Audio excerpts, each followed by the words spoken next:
Om Swastiastu. Berikut merupakan aksi nyata dari modul 1.4 mengenai budaya positif dari saya, Niputu Erta Jayantisari, CGP Angkatan 9, Kabupaten Tabanan. Dalam aksi nyata ini, saya melakukan penyebaran pemahaman atau diseminasi budaya positif kepada rekan-rekan guru di sekolah saya, yaitu SD Negeri 7 Banjaranyar. Ada 6 poin dari budaya positif yang akan saya sampaikan. Yang pertama, disiplin positif dan nilai-nilai kebajikan universal. Yang kedua, teori motivasi, hukuman, konsekuensi, penghargaan, dan restitusi. Yang ketiga, keyakinan kelas.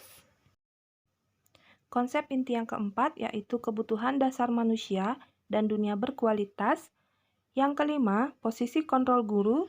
Dan yang terakhir, segitiga restitusi. Berikut adalah video aksi nyata saya. Guru semua, selamat siang. Siang, Bu. Terima kasih atas kehadirannya hari ini. Om Swastiastu. Om Swastiastu. Assalamualaikum warahmatullahi wabarakatuh. Jadi di hari ini kita berkumpul di mana saya akan melakukan pengembasan materi budaya positif sebagai implementasi aksi nyata tugas saya sebagai calon guru penggerak Angkatan 9 Kabupaten Tabanan. Kita langsung ke materi. Nah, seperti yang kita tahu, paradigma pembelajaran saat ini sudah berubah dari kurikulum K13 menjadi kurikulum prototipe atau yang kita kenal dengan kurikulum merdeka. Apa saja perbedaannya dari kurikulum sebelumnya ke kurikulum sekarang dapat Bapak Ibu simak pada tabel di depan. Nah, kalau dulu kita mencoba mengubah orang agar berpandangan sama dengan kita, sedangkan di kurikulum prototipe kita berusaha memahami pandangan lain tentang dunia. Kemudian model berpikirnya menang kalah, sedangkan pada kurikulum yang baru cara berpikirnya menang-menang, jadi tidak ada yang kalah. Nah, dalam pelaksanaan paradigma baru dalam pembelajaran ini tentu tidak bisa lepas dari yang namanya budaya positif. Dalam konsep inti budaya positif akan ada 6 konsep yang akan saya sampaikan. Yang pertama, disiplin positif dan nilai-nilai kebajikan. Yang kedua, teori motivasi, hukuman, penghargaan, dan restitusi. Yang ketiga, keyakinan kelas. Yang keempat, kebutuhan dasar manusia dan dunia berkualitas. Yang kelima, posisi kontrol guru. Dan yang keenam, segitiga restitusi. Materi yang pertama yaitu disiplin positif dan nilai-nilai kebajikan universal. Nah, tujuan dari disiplin adalah menanamkan motivasi pada murid-murid kita, yaitu untuk menjadi orang yang mereka inginkan dan menghargai diri sendiri dengan nilai-nilai yang mereka yakinkan. Makna disiplin dalam budaya kita, disiplin sering dikaitkan dengan tata tertib, keteraturan, maupun kepatuhan pada peraturan. Disiplin juga dimaknai menjadi suatu yang dilakukan seseorang pada orang lain untuk mendapatkan kepatuhan, cenderung menghubungkan kata disiplin dengan ketidaknyamanan. Jadi begitu mendengar kata disiplin, orang itu merasa tidak nyaman. Selanjutnya, nilai-nilai kebajikan universal. Nilai-nilai kebajikan universal adalah sifat-sifat positif manusia yang merupakan tujuan mulia yang ingin dicapai. Jadi nilai-nilai ini tidak bersifat universal, kemudian lintas bahasa, suku bangsa, agama maupun latar belakang. Nah, ini adalah contoh-contoh nilai kebajikan yang ingin dicapai oleh setiap orang. Yang pertama, yang merupakan jantungnya dari kurikulum merdeka adalah nilai-nilai profil pelajar Pancasila yang sering sudah diimplementasikan dalam bentuk lagu-lagu, di antaranya beriman bertakwa kepada Tuhan Yang Maha Esa dan berakhlak mulia, mandiri, bernalar kritis, berkebinekaan global, gotong royong, dan kreatif. Kemudian ada juga nilai-nilai kebajikan berdasarkan Ibu Primary Years Program atau PYP seperti yang dapat dilihat di layar. Kemudian ada yang berdasarkan konsep fleksibel, nilai-nilainya juga dapat disimak di layar. Kemudian, nah ini adalah nilai-nilai kebajikan dari 9 pilar karakter Indonesian Heritage Foundation. Jadi ada 9 nilai kebajikan. Kemudian ada berdasarkan lifelong with life and life skill. Ada kurang lebih 12 nilai kebajikan. Nanti kalau kurang jelas materinya akan saya share kepada Bapak Ibu ya. Nah, dalam rangka menciptakan lingkungan yang positif, maka setiap warga sekolah dan pemangku kepentingan perlu saling mendukung, menghayati, dan menerapkan nilai-nilai kebajikan yang telah disepakati bersama. Dalam penerapan nilai-nilai kebajikan ini, perlu adanya disiplin diri yang tumbuh dari motivasi internal. Nah, selanjutnya kita akan masuk ke materi teori motivasi, hukuman, penghargaan, dan restitusi. Selanjutnya, motivasi. Nah, motivasi adalah dorongan yang timbul pada diri seseorang secara sadar atau tidak sadar untuk melakukan suatu tindakan dengan tujuan tertentu. Motivasi dapat dibedakan menjadi dua, motivasi eksternal yang berasal dari luar dan motivasi internal yang berasal dari dalam. Diana Goshen dalam bukunya Restructuring School Discipline menyatakan ada 3 perilaku yang mencerminkan motivasi. Dapat dibedakan menjadi dua, motivasi eksternal dan motivasi internal. Motivasi eksternal meliputi motivasi untuk menghindari ketidaknyamanan atau hukuman. Yang kedua, motivasi mendapat imbalan atau penghargaan dari orang lain.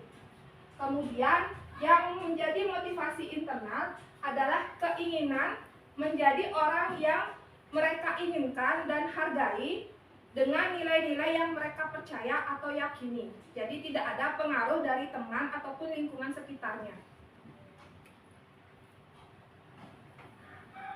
Nah, yang pertama, hukuman dan konsekuensi. Apa sih bedanya?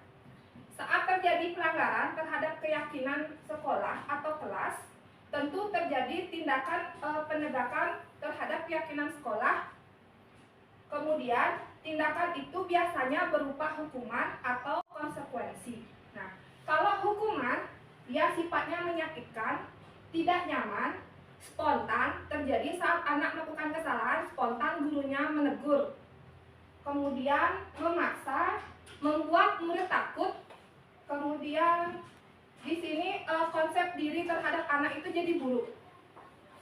Yang kedua, konsekuensi. Konsekuensi itu dibuat berdasarkan kesepakatan sebelumnya. Kalau hukuman itu tiba-tiba, tidak ada kesepakatan, jadi begitu kesalahan guru langsung mengeksekusi, menegur, memarahi. Kalau konsekuensi biasanya ada kesepakatan sebelumnya. Kalau kamu melakukan ini, nanti hukumannya ini ya. Seperti itu. Nah, hukuman dan konsekuensi ini bersifat eksternal. Yang ketiga, restitusi. Restitusi membantu murid menjadi lebih memiliki tujuan, disiplin positif, dan memulihkan dirinya setelah berbuat salah. Penekanannya bukanlah bagaimana berperilaku untuk menyenangkan orang lain atau menghindari ketidaknyamanan, namun tujuannya adalah menjadi orang yang menghargai nilai-nilai kebajikan yang mereka percaya. Jadi ketika anak melakukan kesalahan, kita akan bertanya kepada mereka, apakah yang mereka lakukan ini sudah sesuai dengan nilai keyakinan yang mereka percaya. Nah, kalaupun misalnya belum, kita akan memberi pengertian nilai apa yang mereka langgar dan bagaimana mereka seharusnya bertindak. Berikut adalah ciri-ciri restitusi. Restitusi bukan untuk menebus kesalahan, namun belajar dari kesalahan. Kemudian memperbaiki hubungan. Kemudian restitusi memberi tawaran, bukan paksaan. Restitusi menuntun untuk melihat ke dalam diri. Kemudian restitusi mencari kebutuhan dasar yang mendasari tindakan. Kemudian restitusi fokus pada karakter bukan tindakan. Terus restitusi fokus pada solusi. Dan terakhir restitusi mengembalikan murid yang berbuat salah pada kelompoknya. Nah, di sini ada contoh kasus tidak mengerjakan PR. Bentuk apabila dia dalam bentuk hukuman, guru menghukum murid tersebut maju dan berdiri di depan kelas selama jam pelajaran. Nah, itu hukuman. Kemudian konsekuensi, guru memberikan konsekuensi yang telah disepakati apabila murid tidak mengerjakan PR, maka murid tersebut akan mengerjakan PR saat jam istirahat. Sedangkan apabila restitusi, guru menanyakan alasan anak tersebut kenapa dia tidak mengerjakan PR, kemudian keyakinan kelas apa yang dilanggar dengan dia tidak mengerjakan PR, dan bagaimana cara dia mengatasi supaya tidak diulangi kembali.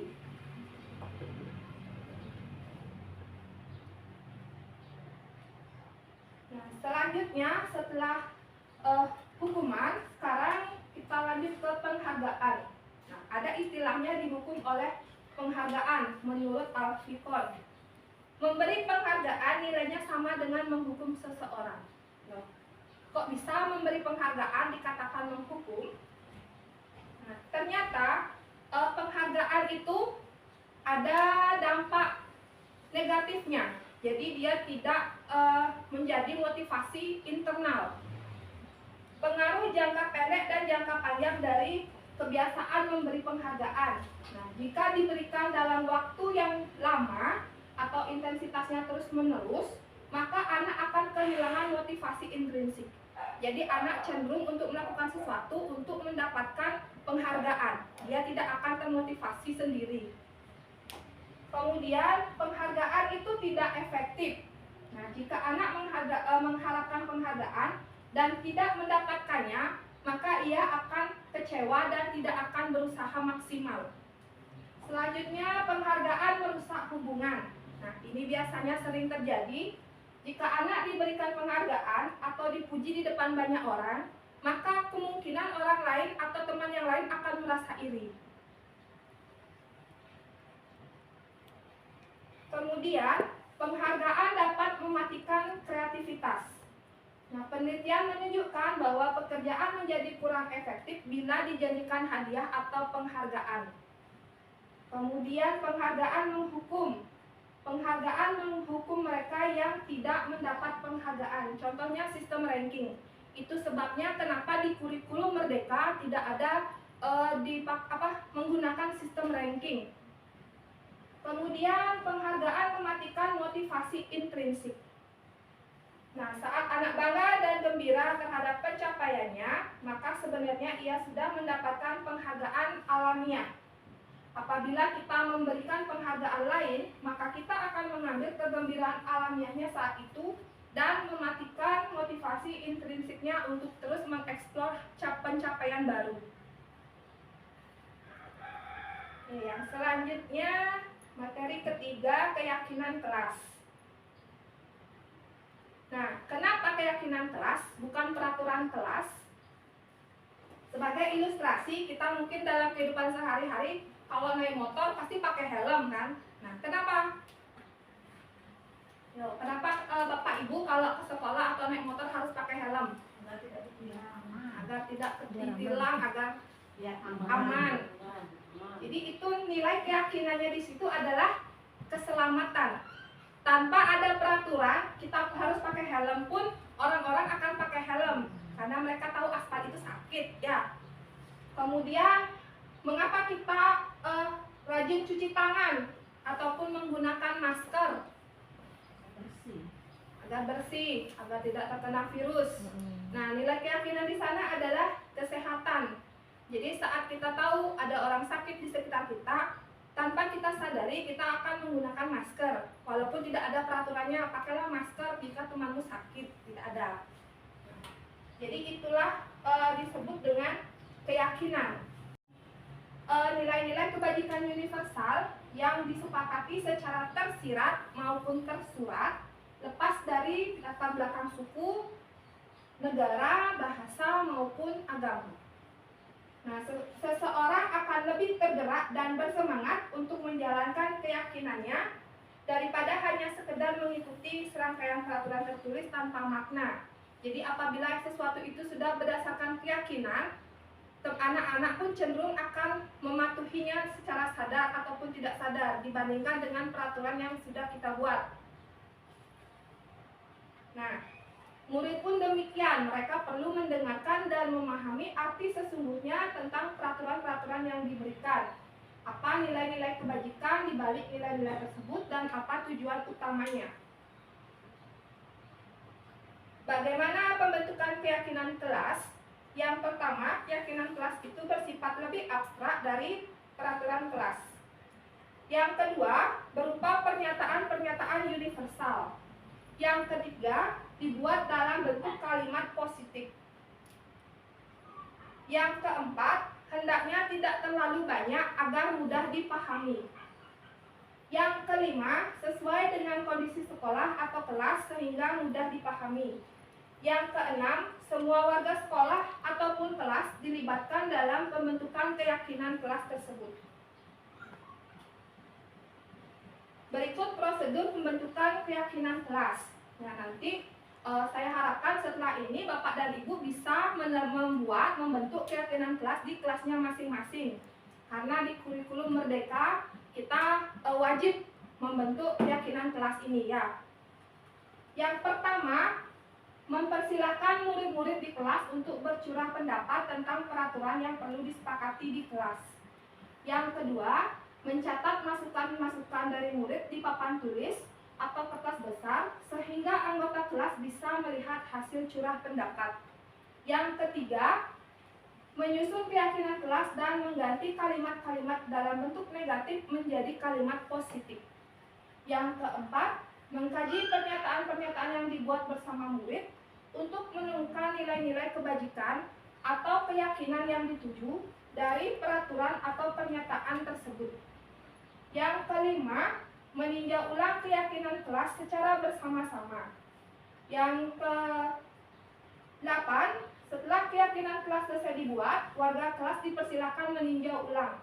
Dan terakhir, keyakinan kelas selanjutnya diletakkan di dinding kelas di tempat yang mudah dilihat oleh semua murid.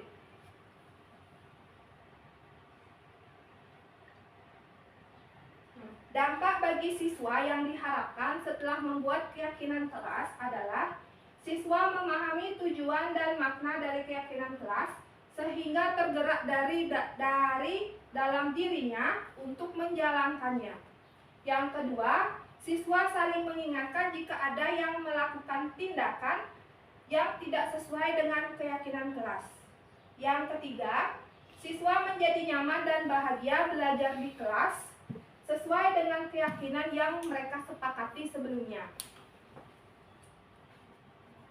Nah, sampai sini ada pertanyaan? Ada yang bertanya keyakinan kelasnya? Sutari ada bertanya? Karena mengajak anak-anak membuat keyakinan kelas yang lebih baik. Kalau yang sudah saya pelajari di pendidikan guru penggerak, jadi setiap anak itu kita ajak mencurahkan pendapatnya dengan bantuan kertas sticky note yang kecil-kecil itu. Jadi setiap anak dibagikan satu kertas, kemudian mereka menulis kesepakatan apa yang mereka inginkan. Nah, sebelum mereka menulis, pastikan memberikan arahan bahwa kalimat yang ditulis harus kalimat positif. Misalnya, tidak datang terlambat, diganti kalimatnya menjadi datang tepat waktu. Tidak mengganggu teman, diganti menjadi saling menyayangi. Nah, seperti itu. Mungkin bisa diterapkan. Kalau misalnya anak-anak kelas 1 itu belum paham dengan bagaimana membuat kalimat, guru bisa memberikan pilihan di papan. Nanti anak-anak yang memilih, mereka mau menyepakati yang mana. Seperti itu. bisa diterima? Bisa diterima. Terima kasih. Nah, ini contoh keyakinan kelas yang sudah saya dapat di pelatihan ya. Yang pertama, guru dan murid berdoa sebelum pelajaran dimulai. Nah, dari keyakinan kelas itu kita tentukan juga nilai keyakinan apa yang terdapat pada setiap kalimat keyakinan kelas itu. Dari guru dan murid berdoa sebelum pembelajaran dimulai, nilai keyakinan apa yang ada di sana? Di situ ada beriman dan bertakwa kepada Tuhan Yang Maha Esa. Jadi seperti itu. Nanti kalau Bapak Ibu guru juga menerapkan di kelasnya, bisa dibuat seperti ini. Jadi keyakinan kelasnya, kemudian ditentukan juga nilai keyakinan, nilai kebajikan universal apa yang terkandung dalam kalimat keyakinan kelasnya. Selanjutnya adalah kebutuhan dasar manusia dan dunia berkualitas. Nah, semua yang kita lakukan adalah usaha terbaik untuk mendapatkan apa yang kita inginkan. Ketika seorang murid melakukan sesuatu yang melanggar nilai-nilai kebajikan atau bertentangan dengan peraturan sebelumnya, sebenarnya dikarenakan mereka gagal memenuhi kebutuhan dasar mereka. Kebutuhan dasar manusia itu ada 5. Yang pertama, kebutuhan bertahan hidup. Yang kedua, kebutuhan untuk dicintai, kemudian diterima. Kemudian yang ketiga, kebutuhan kesenangan. Yang keempat, kebutuhan akan penguasaan. Dan yang kelima, kebutuhan akan kebebasan.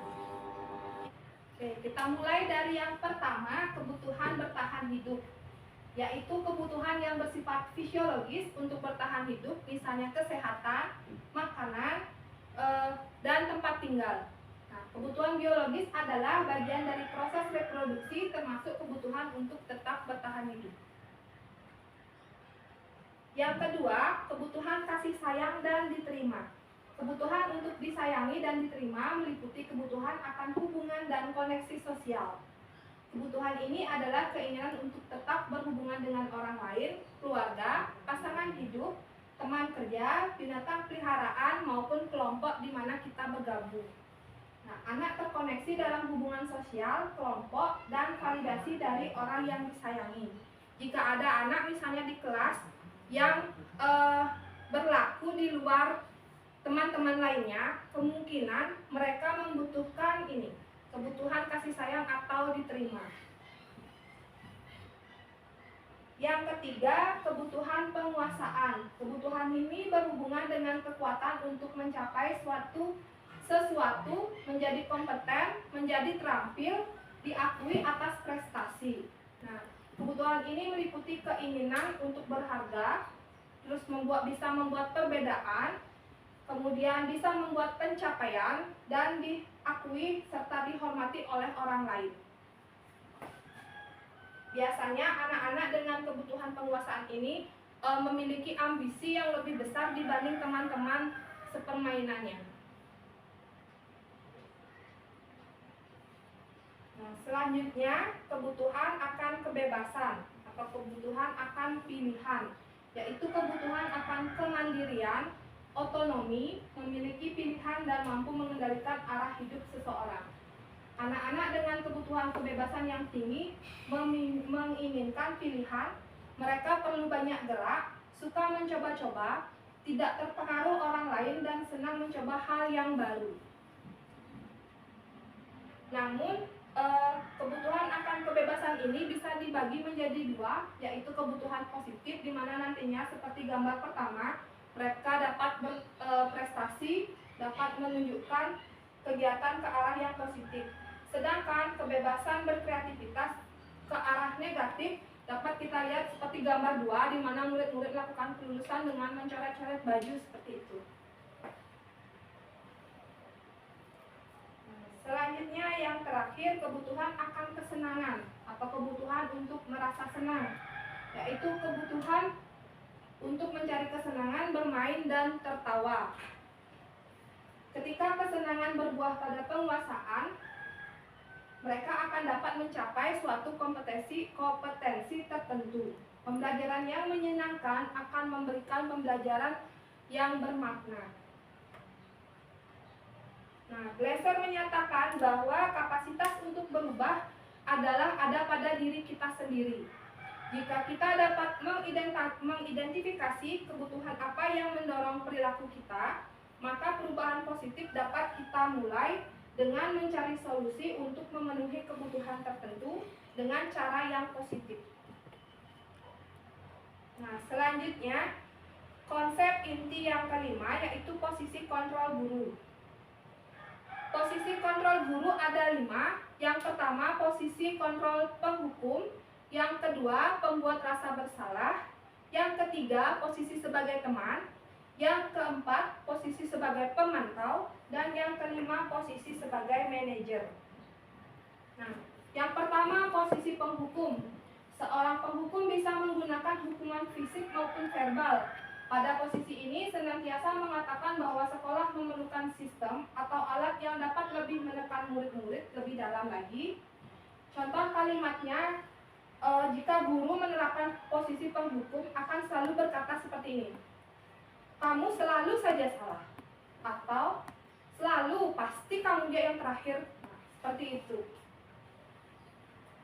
Kemudian ciri dan dampak posisi penghukum. Ciri-cirinya nada suara tinggi, bahasa tubuh, mata melotot, jari menunjuk-nunjuk, kemudian nada bicara menghardik, dan anak tidak memiliki kesempatan untuk memberikan alasan. Jadi hanya satu arah gurunya saja. Anak tidak diberi kesempatan membela diri ataupun memberikan alasan.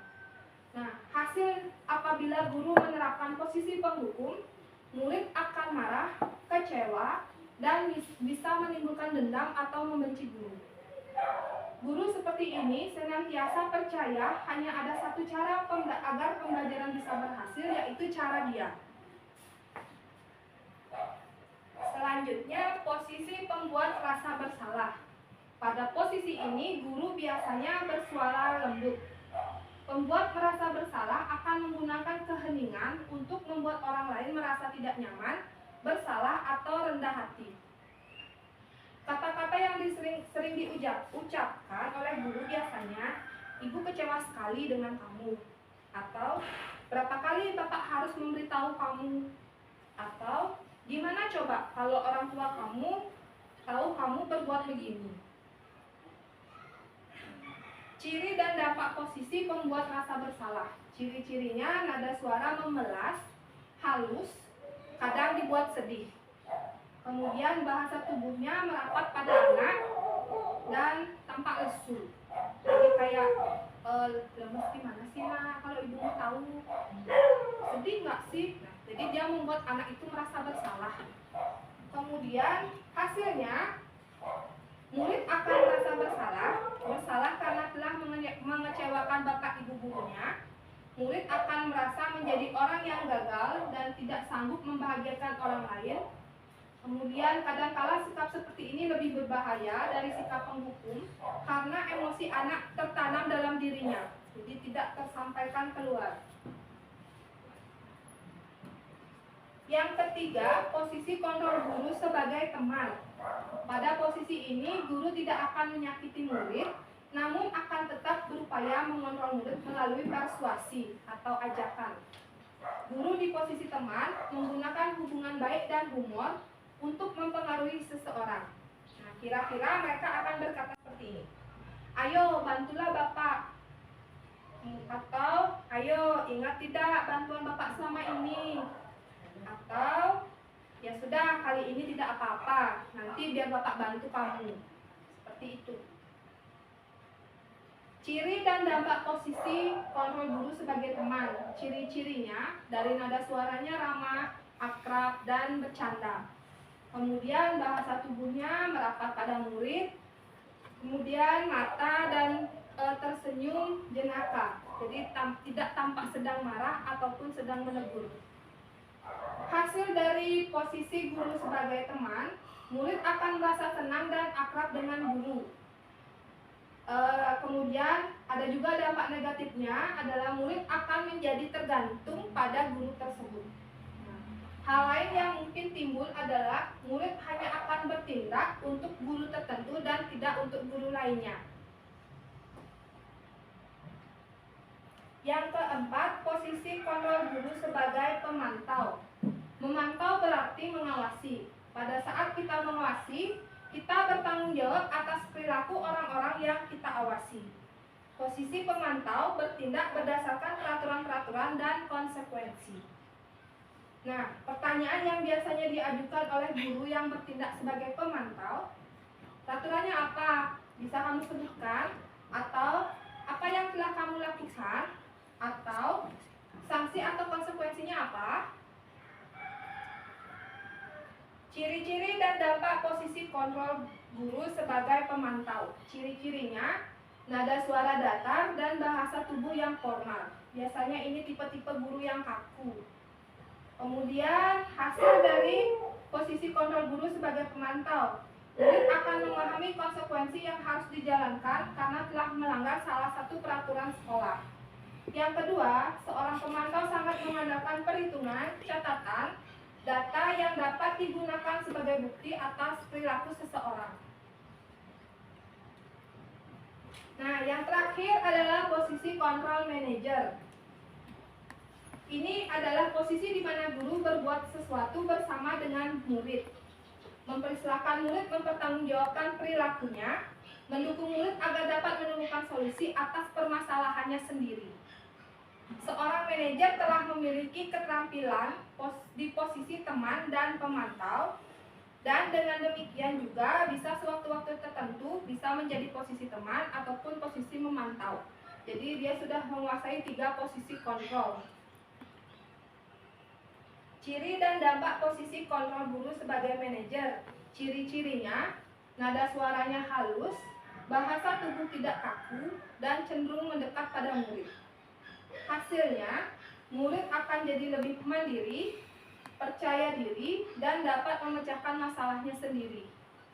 Tugas manajer bukan untuk mengatur perilaku seseorang, tapi membimbing murid untuk mengatur dirinya. Seorang manajer bukan memisahkan murid dari kelompoknya, tapi mengembalikan murid tersebut ke kelompoknya dengan lebih baik dan kuat. Nah, terkait 5 posisi kontrol guru ini, apakah ada pertanyaan? Ya, Bu Sulis. Ya, izinkan ya.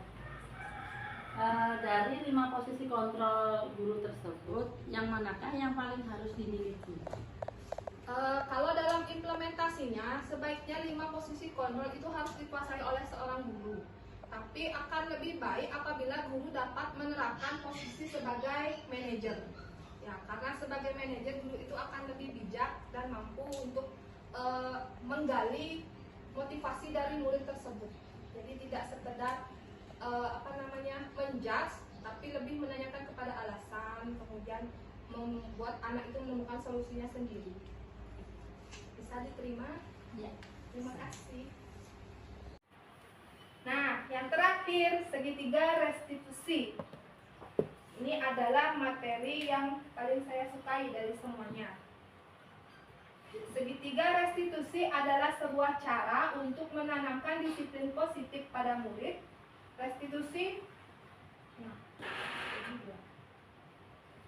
Restitusi bukan untuk menebus kesalahan, namun belajar dari kesalahan dan memperbaiki diri dengan menanamkan nilai-nilai kebajikan yang diyakini.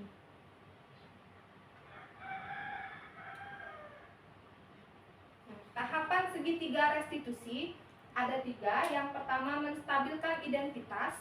Yang kedua, validasi tindakan yang salah. Dan yang ketiga, menanyakan keyakinan. Menstabilkan identitas. Jadi bagian dasar dari segitiga restitusi bertujuan untuk mengubah identitas anak dari orang yang gagal karena melakukan kesalahan menjadi orang yang sukses. Anak yang melanggar peraturan karena sedang mencari perhatian adalah anak yang sedang mengalami kegagalan. Dia ingin memenuhi kebutuhannya, namun ada kendala atau benturan. Dengan kita ingin menjadi reflektif, maka kita harus meyakinkan si anak dengan mengucapkan kalimat-kalimat ini. Berbuat salah itu tidak apa-apa.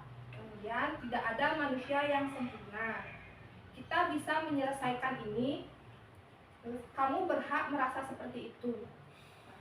Strategi ini menguntungkan bagi murid dan guru karena guru akan berada dalam posisi siswa dan karena ini akan memiliki perspektif yang berbeda.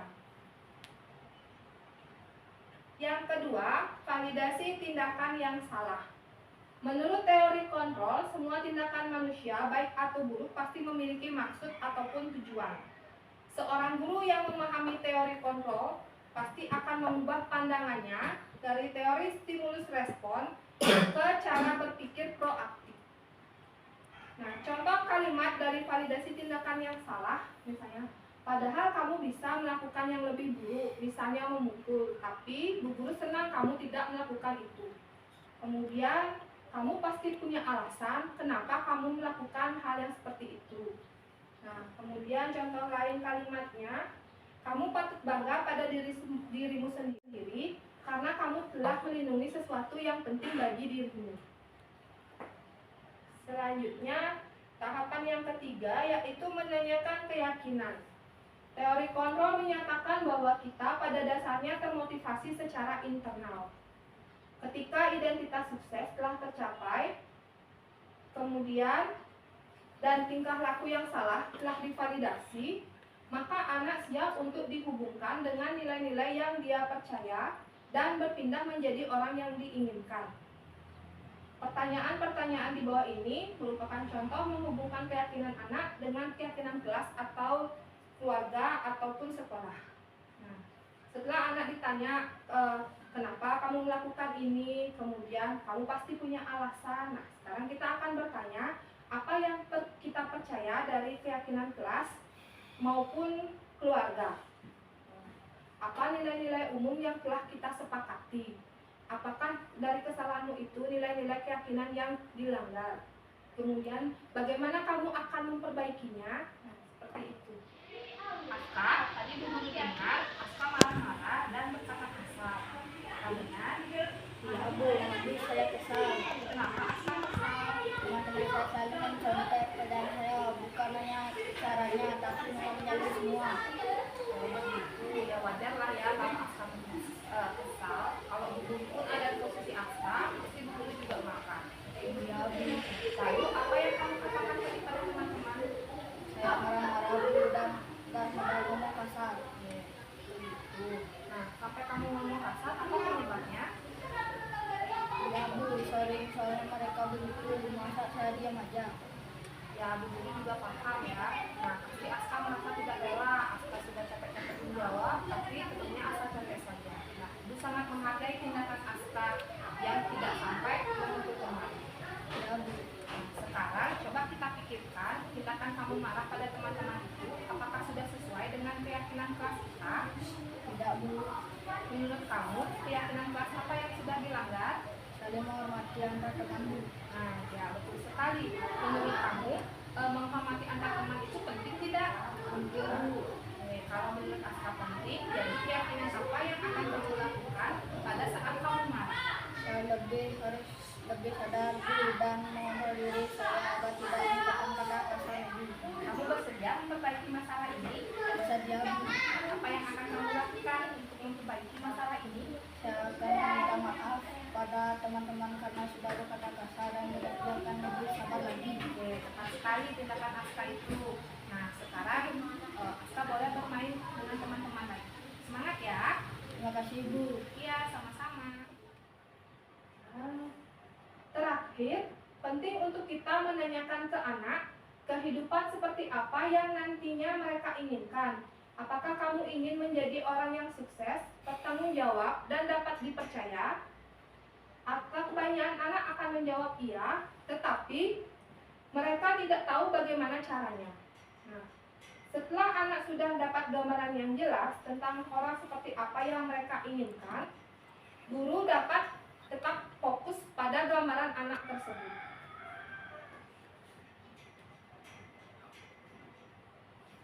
Oke, sekian paparan materi dari saya mengenai budaya positif. Apakah ada pertanyaan teman-teman? Tidak ada?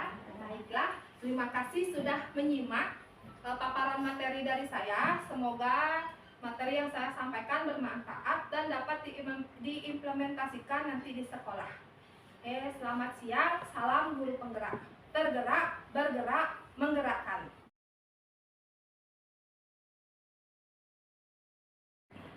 Om Swastiastu. Saya sebagai Kepala Sekolah SD Negeri 7 Banyaranyar sangat mendukung kegiatan dari pendidikan guru penggerak ini, terutama tentang budaya positif. Semoga guru-guru kami dapat memahami dan mengimplementasikannya dalam pembelajaran. Tetap semangat untuk Bu Erta, semoga sukses dalam pendidikan guru penggerak ini. Terima kasih. Om Santi Santi Santi Om. Swastiastu, saya rekan kerjanya Ibu Erta. Setelah saya mendapatkan pemaparan dari Bu Erta mengenai budaya positif, saya lebih memahami bagaimana cara membuat keyakinan kelas dan bagaimana mengatasi permasalahan siswa dengan segitiga restitusi. Selamat buat Bu Erta, semoga semakin sukses dalam pendidikan guru penggeraknya. Saya tutup dengan Prof. Ustadz. Om Santi Santi Santi Om.